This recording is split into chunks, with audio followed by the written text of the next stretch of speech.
Hello, so I'm going to talk today about the game of two ball. It's a really useful tool in dog training. It serves multiple purposes. The big ones that I want you to take away from today is how much fun it is for the dog. Not all dogs enjoy chasing balls. Different dogs have different levels of possession and prey drive. One thing that does stop people from enjoying this game is getting their dogs to let go of the ball when they bring it back and not play chase me for the ball game. So we want to encourage the dog to leave the ball when we ask for it, and this translates then into real life. So once the dog has a firm understanding of the leave command, we can utilize that if the dog is walking down the street and sees something unpleasant on the floor and you don't want the dog to engage with it, all the way through to the dog looking at livestock and you just saying to the dog, leave, don't engage with it. So this is a brilliant exercise for that.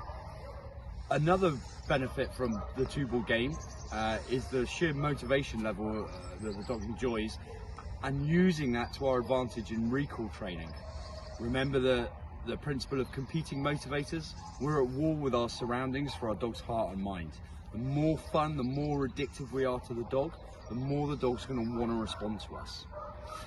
So we need two toys that are the same.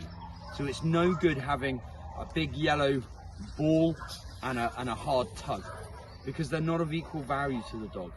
We want them to be identical so that they're both of equal value, so that when we ask the dog to exchange, the dog thinks it's a fair deal and is more willing to do it. So here we have Orca, and she's a year-old German Shepherd. So German Shepherds, especially like working line, very, very high prey drive. They like to chase things, they like to put their mouths on everything. They like to pick stuff up and walk around with it. So I really want to have really good recall on it, but I also want to be able to tell her, hey, put that down.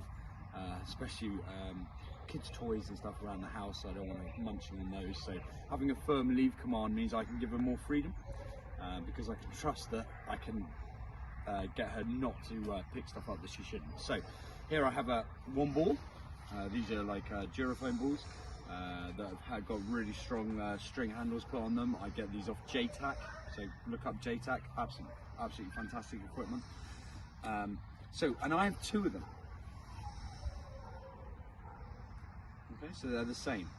So I'm going to throw one out. When I throw one ball out, it's alive. The dog's going to get the pleasure from chase, catch, kill. It's going to chase it, it's going to catch it, it's going to thrash it, and it's going to hold on to it. And that the dog's biologically programmed to get great enjoyment from that. But once it's in the dog's mouth, it's not twitching, it's not moving anymore. It becomes kind of boring to the dog. The only pleasure the dog has from that is the possession. I make no attempt to get the ball off the dog. I don't ask the dog to let go of it. All I'm going to do is bring out a second ball and make that one come alive. So the one she has in her mouth will be effectively dead, and the one in my hand will be alive. She will naturally want to go for the one that's alive and moving. And to be able to grab the one that's alive and moving, she must let go of the one in her mouth. So I'm going to create the behavior. When I see her displaying the behavior of ejecting the ball out of her mouth, that's when I'm going to add my label on. For me, the word leave. You often see people using out or aus with their dogs. For me, it's the label is leave. I don't want to say to her leave while she's still holding on to the ball, because she's going to hear that label and associate it with holding on, which is the exact opposite of what I want. So only as she drops the ball will I say leave. And at that exact moment, I shall throw the other ball out.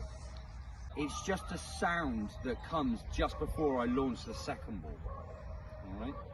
So if we watch now, I'm going to throw this ball that way, and I'm going to make no attempt to ask her to give it back to me. I'm going to exchange it for the second ball. Watch in particular for the moment she spits the ball out and when I say the word leave.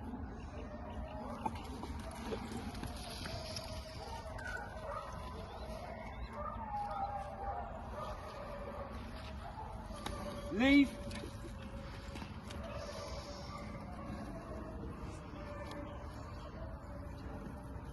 Get your ball. That's cheating. Get your ball. Yes, good girl.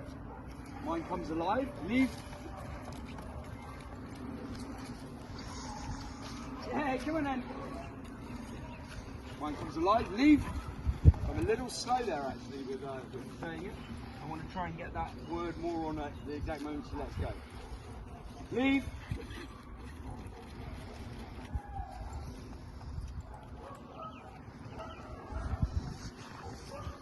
Leave.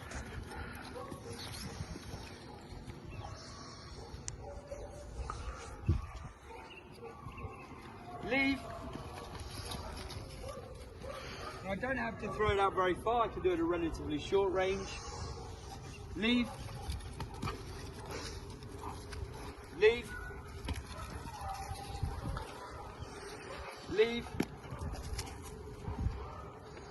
Leave. Leave. Here she's about to do a perfect repetition, so I predict she's going to let go. I say the word, she lets go, I jackpot with a game of tug.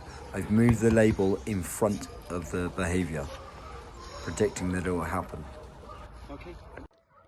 So now I have some rules established, and I can give the dog the ball. Yeah, and I can easily get her to let go. Okay. Leave.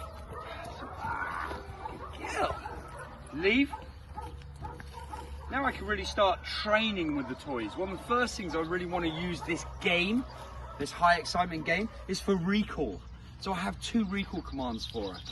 The first is just her name, or come. So I'll often be like, okay, come, okay. And that's just sort of an informal, come over to me, get a bit of kibble, and put you up in the lead.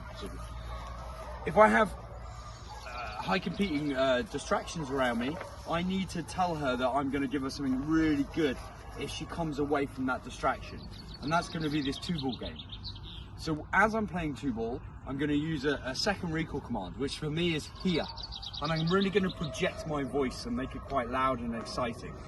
I only say here when I play this game when they're young, so that that when they're out and about and they hear it, they spin on a sixpence coming back to me because they expect me to pull a ball out. Right, so she's got her first ball. Good lead. Okay, now I don't call her until she's got it. Now she's got it, she's actually coming back anyway.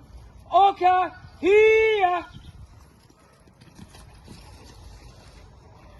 Right, so I've got to go retrieve the other ball.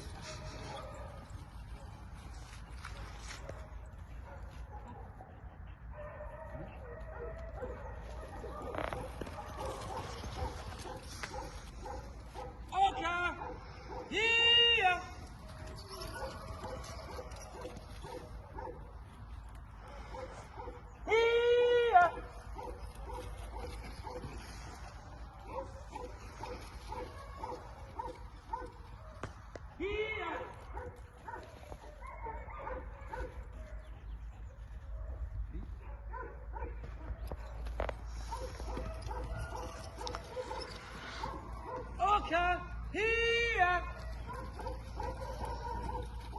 So for my recall, I really like my dog to come through my legs, turn around, come back, lie down and face the direction I just called it back from.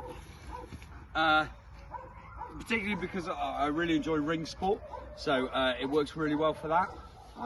So that's why I've got the ball between my legs. Don't try that at home if you're not absolutely certain on it, or you'd like to get a little bit of advice on it first, because there are some health and safety issues related to your knees for that exercise. So, but as you can see, she is here and she comes back really fast and enthusiastically. So when I'm out and about on a walk and she's ahead of me, I've got my ball in my back pocket, I see that I might have a slight distraction ahead of me, I'm going to pull my ball out, okay, here, come back, reward her, and she's going to think it was worth coming back to me and leaving that distraction. When she gets back to me, I'm not just going to give her a ball, I'm going to have a good game of tug and really make it worth her while.